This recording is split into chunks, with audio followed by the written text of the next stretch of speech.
Jed, ano-anong mga LGU dito sa Metro Manila ang nagpatupad ng adjustment sa kanilang working hours? Isa nga dyan ang lungsod ng Maynila kung saan ang mga tanggapan ng lokal na pamahalaan ng Maynila ay mag-oobserba ng alas 7 ng umaga hanggang alas 4 ng hapon na schedule kasama ang Manila Health Department. Dito naman sa Caloocan City, lahat ng empleyado ng pamahalaang lungsod ay alas 7 ng umaga hanggang alas 4 ng hapon ang schedule. Maliban nga lang sa Business Permit and Licensing Office, City Treasury Department, City Assessment Department at Public Information Office. Samantala, nananatiling 24/7 pa rin ang schedule ng ilang tanggapan o opisina dito sa Caloocan City. Sa Navotas City at Taguig City ay lahat ng tanggapan ng pamahalaang lungsod ay 7 AM hanggang 4 PM lang din ng hapon ang kanilang pasok.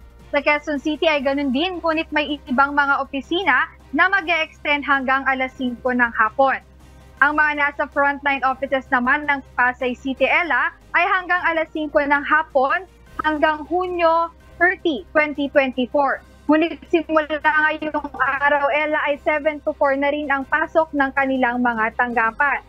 Habang sa Pasig City, 90% naman ng kanilang mga empleyado ay papasok mula 7 AM hanggang 4 PM, habang ang 10% ay papasok sa trabaho mula 8 AM hanggang 5 PM. Ito ay upang hindi matigil ang serbisyo sa publiko dito sa Pasig City. Natatandaang ang pagsisikip ng trapiko sa Metro Manila ang pangunahing dahilan nga ng resolusyon ng Metropolitan Manila Development Authority o MMDA, kung saan natuklasan nila sa pag-aaral na potensyal na magiging epektibo ang pagpapatupad ng isang standardized working schedule para sa mga tanggapan ng gobyerno sa Metro Manila, particular na tuwing peak hours, upang makabawas nga dito sa traffic congestion. Balik sa iyo, Ella.